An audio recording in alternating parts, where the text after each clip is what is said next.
നമസ്കാരം. ലേണിംഗ് ആസ്ട്രോളജിയുടെ എല്ലാ പ്രേക്ഷകർക്കും ഹൃദയം നിറഞ്ഞ ഓണാശംസകൾ. ഇന്ന് നമ്മൾ ഇവരെ പറയാൻ പോകുന്നത് മോഹനേക്ഷി വശീകരണ മോതിരത്തെക്കുറിച്ചാണ്. നമ്മുടെ കൂടെ ഇന്ന് ഈ വേളയിൽ പങ്കെടുക്കുന്നത് ജിഷ്ണു കാളിദാസൻ അവർകളാണ്. നമസ്കാരം സർ. വളരെ സന്തോഷത്തോടെ സാറിനെ സ്വാഗതം ചെയ്യുന്നു. അതോടൊപ്പം ഹൃദയം നിറഞ്ഞ ഓണാശംസകളും നേരുന്നു. നമസ്കാരം, ഏവർക്കും ഓണാശംസകൾ. സർ, ആദ്യമായി എനിക്ക് സാറിനോട് ചോദിക്കാനുള്ളത്, എന്താണ് സർ ഈ മോഹിനിയക്ഷി വശീകരണ മോതിരം? ഇതെന്തിനാണ് ഉപയോഗിക്കുന്നത്? താങ്കൾ ചോദിച്ചത് വളരെ നല്ലൊരു ചോദ്യമാണ്. മാത്രമല്ല, ഒരുപാട് പേര് അറിയാൻ ആഗ്രഹിക്കുന്ന ഒരു ചോദ്യം കൂടിയാണ് മോതിരം ആർക്കാണ് ഉപകാരപ്പെടുന്നതെന്ന്. അത് ഞാൻ വ്യക്തമാക്കി തരാം. മോഹിനിയക്ഷി വശീകരണ മോതിരം ധരിച്ചാലുള്ള പ്രധാനമായിട്ടുള്ള ഒരു ഗുണം, ആദ്യം തന്നെ നമ്മുടെ ശരീരത്തിനാണ് ഇതുകൊണ്ട് ഏറ്റവും പ്രയോജനം ഉണ്ടാകുന്നത്. ഉദാഹരണം, മോഹിനിയക്ഷി വശീകരണ മോതിരം ധരിച്ചു കഴിഞ്ഞാൽ ആ വ്യക്തി കാമദേവനെ പോലെ സുന്ദരനും അതിനോടൊപ്പം തന്നെ മോഹിനിയക്ഷിയെ പോലെ ആകർഷണമുള്ള കണ്ണുകൾ ഉള്ളവനുമായി മാറും എന്നാണ് പറയപ്പെടുന്നത്. ഇനി സ്ത്രീകളാണെങ്കിലോ രതിദേവിയെ പോലെ വളരെയധികം ആകർഷിക്കപ്പെടുന്ന ശരീരഘടന ഉള്ളവരായി മറ്റുള്ളവർക്ക് തോന്നപ്പെടും എന്നും പറയുന്നു. ഇവർ ജനസമൂഹത്തിനിടയിൽ നിൽക്കുമ്പോൾ മറ്റുള്ളവരാൽ ശ്രദ്ധിക്കപ്പെടുകയും ചെയ്യുന്നു. പ്രത്യേകിച്ച് ഓപ്പോസിറ്റ് സെക്സിലുള്ളവർക്ക് ഇവരുടെ അടുത്ത് വന്ന് സംസാരിക്കാനോ ഇടപഴകാനോ ഉള്ളൊരു താല്പര്യം ജനിക്കും എന്നാണ് പറയപ്പെടുന്നത്. പിന്നെ ഈ മോഹിനിയക്ഷി വശീകരണ മോതിരം ധരിച്ച് ആ വ്യക്തി എവിടെ ചെന്നാലും അവർക്ക് അവിടെ ഒരു മുൻഗണന ഉണ്ടാകുമെന്നും പറയുന്നു. മൊത്തത്തിലുള്ള ഒരു ശരീര വശീകരണമാണ് ഇതിൻ്റെ ഫലമായി ഏറ്റവും പ്രധാനമായി ആദ്യത്തെ ഘടകമായി പറയേണ്ടത്. പിന്നെ എന്താണ് രണ്ടാമത്തെ ഒരു വസ്തുത എന്ന് വെച്ചാൽ, ഈ മോഹിനിയക്ഷി വശീകരണ മോതിരം ധരിച്ച് ചില പ്രത്യേക കർമ്മങ്ങൾ കൂടി അനുഷ്ഠിച്ചു കഴിഞ്ഞാൽ, ഇപ്പോൾ എന്താണ് പ്രത്യേക കർമ്മം എന്നുള്ളത് ഞാൻ പറയുന്നില്ല. കാരണം ഞാൻ മോഹിനിയക്ഷി വശീകരണ മോതിരം തയ്യാറാക്കി കൊടുക്കുമ്പോൾ അതിൻ്റെ കൂടെ ഞാനത് സാധാരണ പറഞ്ഞു കൊടുക്കാറുണ്ട്. അങ്ങനെ അതിൻ പ്രകാരം ആ കർമ്മങ്ങൾ കൂടി അനുഷ്ഠിച്ചു കഴിഞ്ഞാൽ ആ വ്യക്തി തന്നെ വിട്ടുപോയവരെ അല്ലെങ്കിൽ തനിക്കിഷ്ടമുള്ളവരെ തൻ്റെ ഇഷ്ടപ്രകാരം അരികിലേക്ക് കൊണ്ടുവരാൻ മോഹിനിയക്ഷി വശീകരണ മോതിരം അവരെ സഹായിക്കുന്നു എന്നുള്ളതൊരു പ്രധാന കാരണമായിട്ട് എടുത്തു പറയാം. ചുരുക്കത്തിൽ പറഞ്ഞാൽ, തൻ്റെ സ്വന്തം ശരീരത്തിലെ ഒരു വശീകരണവും അതോടൊപ്പം തന്നെ ഇഷ്ടപ്പെടുന്നവരെ അല്ലെങ്കിൽ നേരത്തെ നമ്മളെ എന്തൊക്കെയോ ആയി കണ്ടിരുന്നു ഇപ്പോൾ നമ്മളെ ഒന്നുമല്ലാതായി കളഞ്ഞു പോയവരെ നമ്മുടെ അരികിലേക്ക് വേഗം തന്നെ കൊണ്ടുവരാൻ സാധിക്കുന്ന ഒരു പ്രധാന അമൂല്യ വസ്തുവാണ് ഈ മോഹിനിയക്ഷി വശീകരണ മോതിരം. സർ, അപ്പോൾ ഒരു ചോദ്യം ചോദിച്ചോട്ടെ, ഇത് എങ്ങനെയാണ് തയ്യാറാക്കിയെടുക്കുന്നത്? വളരെ നല്ലൊരു ചോദ്യമാണ് താങ്കൾ ചോദിച്ചത്. മോഹിനിയക്ഷി വശീകരണ മോതിരം എങ്ങനെയാണ് തയ്യാറാക്കി എടുക്കുന്നത് എന്നുള്ളതിനേക്കാളും പ്രധാനമായിട്ട് പറയേണ്ടത് ഈ മോഹിനിയക്ഷി വശീകരണ മോതിരം ആരെ കൊണ്ടാണ് ചെയ്യുന്നതെന്നുള്ളതാണ്. പേരിൽ തന്നെ ഉണ്ട് മോഹിനിയക്ഷി വശീകരണ മോതിരം. അതായത് അതിൽ നിന്ന് തന്നെ മനസ്സിലാക്കാം ഇത് മോഹിനിയക്ഷി വെച്ചാണ് കർമ്മം ചെയ്തെടുക്കുന്നത്. എന്തുകൊണ്ടാണ് ഇത് മോഹിനിയക്ഷിയെ വെച്ച് കർമ്മം ചെയ്തെടുക്കുന്നത്? മറ്റുള്ള ദേവതകളെ നമുക്ക് ഇതിലേക്ക് ഉപയോഗിച്ചുകൂടെ? അത് ഞാൻ വ്യക്തമാക്കി തരാം. എന്തുകൊണ്ടാണ് നമ്മളിതിൽ മോഹിനിയക്ഷിയെ തന്നെ കർമ്മം ചെയ്യാൻ എടുക്കുന്നത് എന്ന് വെച്ചാൽ, മറ്റുള്ള ദേവതകൾ, അതായത് കൃഷ്ണൻ, പാർവതി തുടങ്ങിയ ദേവതകൾ ആണെങ്കിൽ പൂജയ്ക്ക് എടുക്കുന്ന ആരാധ്യ ദേവതകളാണ്. എന്നാൽ മോഹിനിയക്ഷി അപൂർവം ചില സ്ഥലങ്ങളിൽ മാത്രമേ പ്രധാന ദേവതയായി പൂജയ്ക്കെടുക്കാറുള്ളൂ. മാത്രമല്ല, ഇതൊരു യക്ഷി സങ്കല്പമാണ്. ദേവതാ സങ്കല്പത്തെക്കാൾ ഉപരി ഇതൊരു യക്ഷി സങ്കല്പമാണ്. യക്ഷി എന്ന് പറഞ്ഞാൽ തേറ്റ പല്ലുകളും രൗദ്ര രൂപവുമായി നിൽക്കുന്ന യക്ഷി അല്ല. മോഹിനിയക്ഷി എന്ന് വെച്ചാൽ വളരെയധികം സുന്ദരിയായ, അതായത് സാക്ഷാൽ മോഹിനിയെ പോലെ സുന്ദരിയായ ഒരു രൂപമാണ് മോഹിനിയക്ഷിക്കുള്ളത്. വളരെ ഭംഗിയേറിയ മാരടങ്ങളും ഉയർന്ന നിതംബവും ഒതുങ്ങിയ അരക്കെട്ടും സൂര്യൻ ഉദിച്ച പോലെ മുഖകാന്തിയും കുഞ്ഞു പൂച്ച കണ്ണുകളും പനങ്കൊല പോലെ കറുകറുത്ത നീളമുള്ള മുടികളും ഒക്കെയായി പാലുപോലെ വെളുത്ത സുന്ദരിയായ സ്വരൂപമാണ് മോഹിനിയക്ഷിക്ക് ഉള്ളത്. അതുകൊണ്ട് തന്നെ ഈ മോഹിനിയക്ഷി വശീകരണ മോതിരം ധരിക്കുന്നവർക്ക് പ്രത്യേകം നിബന്ധനകളൊന്നും തന്നെ പാലിക്കേണ്ടി വരില്ല. ഉദാഹരണം, മത്സ്യമാംസാദികൾ കഴിക്കാൻ പാടില്ല, സ്ത്രീ സംസർഗം ഒഴിവാക്കുക, സ്ത്രീകളാണെങ്കിൽ പുരുഷ സംസർഗം ഒഴിവാക്കുക, മദ്യപാനം പാടില്ല, അങ്ങനെയൊക്കെയുള്ള ഒരു നിബന്ധനയും ഇതിലില്ല. ചുരുക്കത്തിൽ പറഞ്ഞാൽ മോഹിനീക്ഷി വശീകരണ മോതിരം ധരിച്ചു കഴിഞ്ഞാൽ നമുക്ക് ധൈര്യത്തോടു കൂടി എന്തും ചെയ്യാം, അതിനൊരു കുഴപ്പവുമില്ല. അതുകൊണ്ട് തന്നെയാണ് മോഹിനീക്ഷിയെ വെച്ച് ഈ മോതിരത്തിന് കർമ്മം എടുക്കുന്നത്.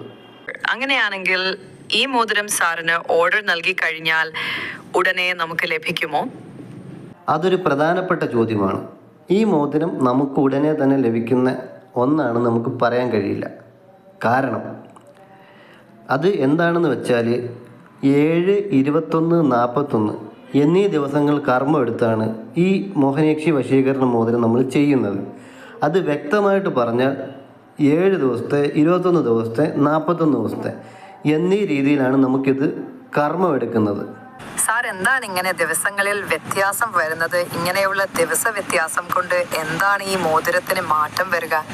താങ്കൾ ചോദിച്ചത് 7 ദിവസത്തെ കർമ്മം ചെയ്ത മോതിരം കൊണ്ട് ഉള്ള വ്യത്യാസം എന്താണ്, അല്ലെങ്കിൽ 21 ദിവസത്തെ കർമ്മം ചെയ്ത മോതിരം അതുകൊണ്ടുള്ള ഗുണം എന്താണ്, ഇവ തമ്മിലുള്ള വ്യത്യാസം എന്താണ് എന്നാണോ ചോദിച്ചത്? അതെ സർ, തീർച്ചയായും. അതൊന്ന് പറഞ്ഞു തരാമോ? എന്താണ് ഈ ദിവസങ്ങളിൽ മാറ്റം വരാനുള്ള കാരണം? ശരി, ഞാനത് താങ്കൾക്കൊരു ഉദാഹരണം പോലെ പറഞ്ഞു തരാം. അതായത് ഈ വൈനില്ലേ, മുന്തിരി വൈൻ, ഇത് നമ്മൾ എങ്ങനെ നിർമ്മിച്ചെടുക്കുക? മുന്തിരിച്ചാറ് ഒരു പാത്രത്തിലേക്ക് ഒഴിച്ച് അതിന് മുകളിൽ അതിൻ്റെ മൂടി കെട്ടിവെക്കും. പ്രകാശവും വായുവും ഒന്നും കടക്കാത്ത രീതിയിലാണ് ഇത് നമ്മൾ കെട്ടിവെക്കുക. പിന്നീട് 1-1.5 വർഷത്തോളം ഈ വൈൻ നമ്മൾ സൂക്ഷിച്ചു വെക്കും, അല്ലേ? ഈ വൈനിൻ്റെ ഒരു പ്രത്യേകത എന്താ? എത്ര കാലത്തോളം ഇതിങ്ങനെ മൂടി കെട്ടി വെക്കുന്നുവോ അത്രയും അതിൻ്റെ രുചി നമുക്ക് കൂടിക്കൊണ്ടിരിക്കും. ഉദാഹരണം, നമ്മൾ 1-1.5 വർഷം നമ്മളിത് കെട്ടി വെക്കുകയാണെങ്കിൽ അതിന് നല്ല രുചിയായിരിക്കും. ഇത് 2-2.5 വർഷം കൂടുതൽ കെട്ടി വെക്കുകയാണെങ്കിൽ രുചി ഏറി വരും. അപ്പം അതുപോലെ തന്നെയാണ് ഈ മോഹിനീക്ഷി വശീകരണ മോതിരം. ഓരോ ദിവസവും കർമ്മം എടുക്കുന്നതനുസരിച്ചാണ് ഈ മോഹിനീക്ഷി മോതിരത്തിൻ്റെ ശക്തി വർദ്ധിച്ച് അതിൻ്റെ ഫലപ്രാപ്തി പെട്ടെന്ന് കിട്ടുന്നത്. അതുകൊണ്ടാണ് ഈ ഓരോ ദിവസത്തെയും കർമ്മങ്ങൾ വ്യത്യാസപ്പെടുന്നത്. അതായത് 7, 21, 41 ഇങ്ങനെ വ്യത്യസ്ത കർമ്മങ്ങൾ വരാൻ കാരണം. സർ, ഈ മോഹിനീക്ഷി വശീകരണ മോതിരം എന്ത് മെറ്റീരിയൽ ആണ് ചെയ്യുന്നത്, അല്ലെങ്കിൽ എന്ത് ലോഹത്തിലാണ് ചെയ്യുന്നത്? മോഹിനീക്ഷി വശീകരണ മോതിരം പ്രധാനമായും നമ്മൾ ഇത് ജന്മനക്ഷത്ര കല്ലുകളിലാണ് ചെയ്യാറുള്ളത്. അതിനുള്ള ഒരു കാരണം എന്താണെന്ന് വെച്ചാൽ, ഒന്ന്, ജന്മനക്ഷത്ര കല്ലുകൾ എന്ന് പറഞ്ഞാൽ പെട്ടെന്ന് നശിച്ചു പോകാത്ത ഒന്നാണ് ഈ ജന്മനക്ഷത്ര കല്ലുകൾ. അത് വർഷങ്ങളോളം നിലനിൽക്കും. അങ്ങനെയുള്ള ഒന്നാണ് ഈ ജന്മനക്ഷത്ര കല്ലുകൾ. രണ്ടാമത്തെ കാരണം, ലോകത്തിലെ ഏറ്റവും അമൂല്യമായ ഒന്നാണ് ഈ ജന്മനക്ഷത്ര കല്ലുകൾ.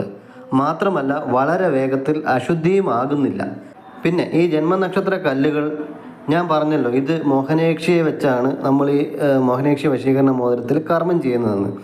അപ്പോൾ അതുകൊണ്ട് തന്നെ അമ്മയ്ക്ക് ഇരിക്കാനുള്ള ഇരിപ്പിടമാണ് ഈ ജന്മനക്ഷത്ര കല്ലുകൾ. അതുകൊണ്ട് തന്നെ അത് അത്രയും അമൂല്യമായ ഒന്നിൽ മാത്രമേ നമ്മൾ കർമ്മം ചെയ്തെടുക്കുകയുള്ളൂ. പിന്നെ നമ്മൾ ചർച്ച തുടങ്ങിയപ്പോഴേ പറഞ്ഞൊരു കാര്യമാണ് ഈ മോഹിനീക്ഷി വശീകരണ മോതിരം പ്രധാനമായും വശീകരണത്തിന് വേണ്ടി ഉപയോഗിക്കുന്ന ഒരു മോതിരമാണെന്ന്.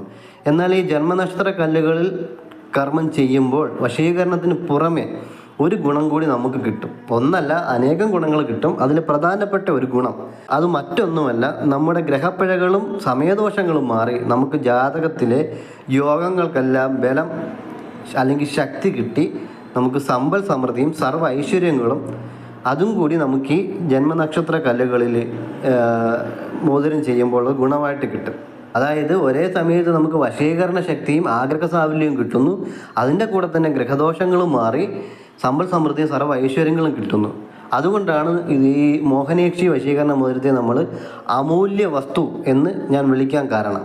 സാർ പറഞ്ഞു വരുന്നത് നമ്മുടെ നാട്ടിലെ ഒരു ചൊല്ലു പോലെ ഒരു വെടിക്ക് 2 പക്ഷി എന്നാണോ? അതെ, തീർച്ചയായും. പക്ഷേ ചെറിയൊരു തിരുത്തുണ്ട്.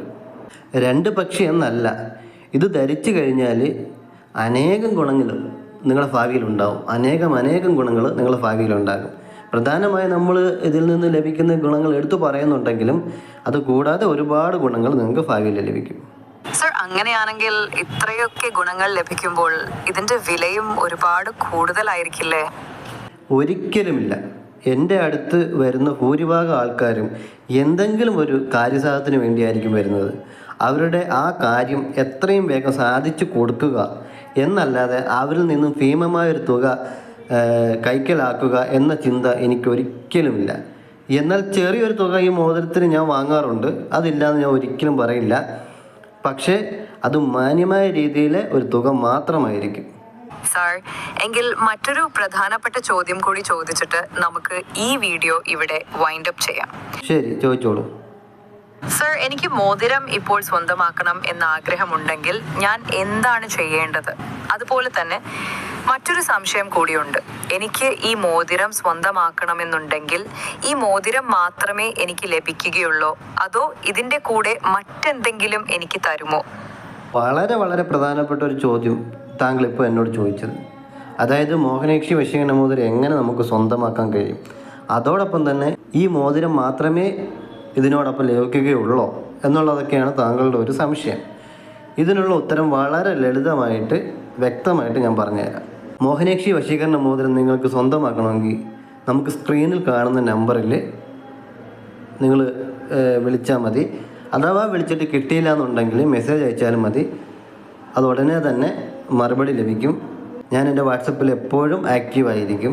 പിന്നെ അതുപോലെ തന്നെ ഈ മോഹനേക്ഷി വശീകരണ മോതിരം നിങ്ങൾക്ക് സ്വന്തമാക്കി കഴിഞ്ഞാൽ ഇത് മാത്രമാണോ നമുക്ക് ലഭിക്കുന്നത് എന്നുള്ള ചോദ്യത്തിനുള്ള ഉത്തരം അത് മാത്രമല്ല ലഭിക്കുന്നത്. മോഹനേക്ഷി വശീകരണ മോതിരം നിങ്ങൾ കർമ്മം ചെയ്യാനായി തന്നു കഴിയുമ്പോൾ അത് നമുക്ക് സ്വന്തമായി വരുന്നത് മോഹനേക്ഷി വശീകരണ മോതിരം താങ്കൾക്ക് തരും.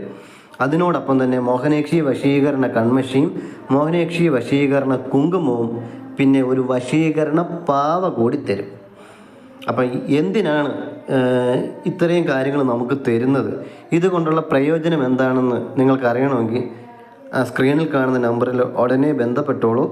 ഞാനതിൻ്റെ ഫുൾ ഡീറ്റെയിൽസും നിങ്ങൾക്ക് പറഞ്ഞു തരുന്നതാണ്. മെസ്സേജായിട്ടായാലും അല്ലെങ്കിൽ വിളിച്ചായാലും പറഞ്ഞു തരുന്നതാണ്. സർ, താങ്കളുടെ വിലയേറിയ സമയം ഞങ്ങൾക്ക് വേണ്ടി ഇത്രയും നേരം ചെലവഴിച്ചതിന് ഒരുപാട് നന്ദി അറിയിച്ചുകൊള്ളുന്നു. അതോടൊപ്പം നിങ്ങൾ പ്രേക്ഷകരോട് എനിക്ക് പറയാനുള്ളത്, മോഹനേക്ഷി വശീകരണ മോതിരം എന്ന അമൂല്യ വസ്തു നിങ്ങൾക്ക് സ്വന്തമാക്കണമെങ്കിൽ വേഗം സ്ക്രീനിൽ കാണുന്ന നമ്പറിൽ ബന്ധപ്പെടുക. അതുപോലെ തന്നെ നിങ്ങൾ ഏറെ ഇഷ്ടപ്പെടുന്നവർക്കും ഇത് സ്വന്തമാക്കാൻ ഒരു അവസരം ലഭിക്കുന്നതിനായി നിങ്ങൾ ഇപ്പോൾ തന്നെ ഈ വീഡിയോ ഏവർക്കും ഷെയർ ചെയ്തു കൊടുക്കുക. അപ്പോൾ എല്ലാവർക്കും വീണ്ടും 1000 ഓണാശംസകൾ നേരുന്നു. നന്ദി, നമസ്കാരം.